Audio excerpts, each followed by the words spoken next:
What's up everybody, Jaxxsin here. Along with the sweltering heat and colorful explosions fit to send the most bravest of Shih Tzus hiding under the couch in terror this July, also comes a very welcome treat for PlayStation Plus members. Epic Games has made their new MOBA title Paragon free to play for everyone with a Plus membership for the entire month of July. Paragon will of course be a free to play title when it leaves early access and becomes an open beta on August 16th. I've been playing Paragon quite a lot though since it became free on Tuesday, and in this video I kind of want to talk about how this fresh take on MOBAs will both feel familiar to seasoned MOBA veterans and yet will still feel like an intensely different experience all at the same time. So Paragon is a pretty standard MOBA if you want to look at it simply at face value. What I mean to say is that there are 3 lanes, 6 towers, 3 inhibitors, and finally a core that must be destroyed in order to ensure victory over the enemy team. So how is it different from every other MOBA you've played, you might ask? Well, that all falls down to the gameplay, in my opinion. The characters all feel incredibly unique, with them having a wide variety of abilities at your disposal. You'll notice the same old MOBA tricks that have been deployed before, like Murdoch's ultimate being the same as Ra's from Smite, or even the tanky Grux who can pull enemies to him much the same way Blitzcrank from League of Legends does. In many ways, this feels very similar to Smite, except for the multi-layered jungle that leads to exciting team fights and several unique jungle responsibilities that can either make or break your team. The laning feels fresh as well when you gain the high ground the high ground advantage over your opponent and you leave them scrambling backwards to safely cower behind their tower. All that shit feels so good. The jungle also leaves a crazy amount of unique ganks depending on what character you are using.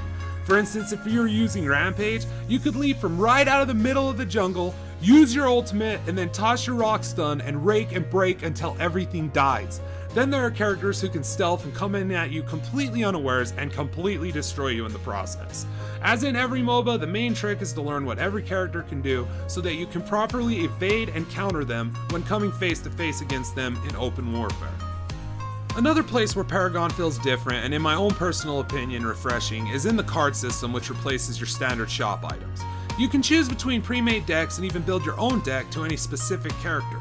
As you kill minions and enemies within the game, you will earn card power, which will be used to unlock the cards in your deck. The cards can be a variety of different things and range from simple healing and mana potions to items that increase attack speed and critical hit damage. Most cards can also be upgraded a total of 3 times to maximize the bonuses given through them. This way to build your character gives the added challenge of learning what cards best suit that character and at what pace should you build each item. The pre-made decks stack up incredibly well though, as I used them for the first 5 matches or so and had little problem keeping up with the enemy team. You can unlock new cards for coins and also with the currency rewarded simply for playing the game. You also seem to earn cards at a fairly frequent rate, as I always seem to have a pack or 2 sitting in my profile to sift through in between matches. All in all, I personally enjoy the card system. I feel like it adds a simplicity to the actual in-game time and also gives the player that added challenge of making the perfect deck to suit their chosen character before the match begins. So as for variety within the characters, there seems to be 3 primary types to choose from, with a variety of roles stemming off from there, such as support or even assassin. This aspect is still very unfamiliar to me, so I'm just going to lay out the 3 primary types and let you know how they are actually going to play. First off, let's start with the mages. These are the characters who are going to rely heavily upon abilities and the mana bar to do the most of their damage, which from what I can tell can be extensive indeed. Scorch, for example, can expel a seemingly limitless supply of fire-spitting turrets while simultaneously covering the ground and enemies in a highly volatile oil. Also, he has a never-ending supply of Molotov cocktails, which is and always has been my favorite kind of cocktail. Next up, we have the Rangers. These characters are going to rely upon their basic attacks to do most of their damage and are therefore going to have to be very adept at aiming. These characters also have a wide variety of playstyles available to their specific abilities. For example, Murdoch can deploy mines across the battlefield to hinder the enemy's advance by dealing damage and also slowing them. This is needed indeed since his primary damage dealer is his offhand shotgun, which requires him to be very close to the target in order to deal max damage with the buckshot. With that said, Rangers are going to almost always be your ADC equivalent, as they will be the ones to deal the most damage to the enemy structures. They also work heavily off of critical strike damage and benefit greatly from attack speed. Bonus. Finally, we have the Fighters in all their melee fury. These are going to be the most tricky to play in my experience and will require a lot of finesse to balance properly and gain the upper hand against your enemies. These characters seem to always have a little more durability and almost always have some sort of sustaining ability that replenishes their health.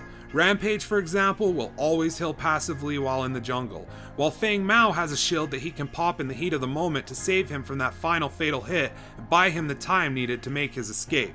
It's all these subtle differences between the character that leave a variety of playstyles not only for certain roles, but also for specific characters as well. So what does Paragon have to offer you? Well, for a seasoned MOBA player, this is going to feel like a refreshing change of pace, especially if you were like me and have only ever really played a couple religiously. The combat feels tight and smooth in both the auto attack and abilities, and if I miss, I know it was because I missed, not because there was any sort of problem with the hit detection. I really dig the map layout. I love the design of the game and it looks gorgeous on my console, and so far it's been running smooth, with the minor exception of a single hard crash during a very intense match that I'm still slightly bitter about because we were just about to win. So I'm kind of bitter about that one. But all in all, I feel like this is a refreshing change of pace for the genre.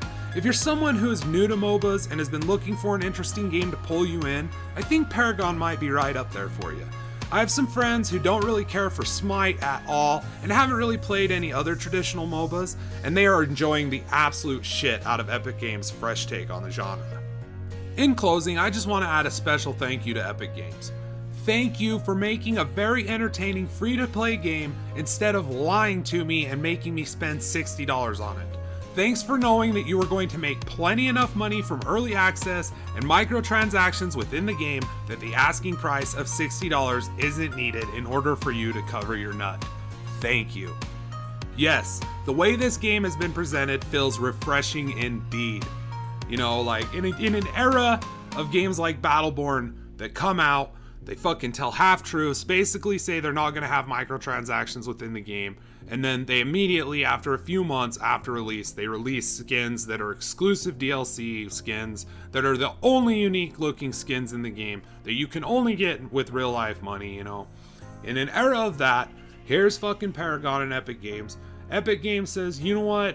You guys, if you want early access to it, we're going to sell it to you, but eventually it's going to be free to play. So the people who opt into the fucking, you know, paying for the early access, they get what they get paid for. You know, they get early access to a MOBA that when it becomes free to play, they're going to have a huge jump on people, and they're going to have a fucking awesome time of owning people, because like, me, you know, it happens. You get your ass kicked in there when you come up against a well-coordinated team that knows the fuck how to play it, and they've got all those cards from playing it for so long. Like, they own your ass, you know what I mean? It happens. And it, you know, the only way to do that is you've got to learn all the characters as well as they know all the characters, and you got to get all the great cards and know how to build those cards on the characters the same way that they know how to do it, right? But they paid for it, they got that early access. Epic Games knew they would get money from them. They know they're going to get money from people for microtransactions because it's a free-to-play game. Like I said, if Battleborn had been free-to-play, I probably might have been more tempted to buy a couple of those skins for my more favorite Battleborn in that game. Instead, deleted the son of a bitch off my fucking goddamn fucking system. I fucking deleted that line game off of my system and downloaded Paragon instead. I encourage everyone who's got Battleborn, just, you know, you try Paragon. Try Paragon. Let's make Gearbox's servers go so dead that they hear the silence. Let's make those motherfuckers hear the silence, and then we'll see the changes that we want in that game. That's when we'll see the stuff that we want to see in that game, when we stop letting them have control of our wants and our needs. Fuck them. We don't want them. We don't need them. We don't need that bullshit treatment. Download Paragon. Play it for free. Fucking delete Battleborn. Let Gearbox hear the silence. Don't give them any money for those skins. Please, guys. It's just gonna give into the beast in that game. I will have spent $60 on a game that I'm never gonna play again, just like in the case of Destiny. But at least in Destiny, I got my money's worth with the fucking purchase. Anyway, that's it for me, Jaxxsin. I am out of here. I love you guys. I hope you enjoyed this video.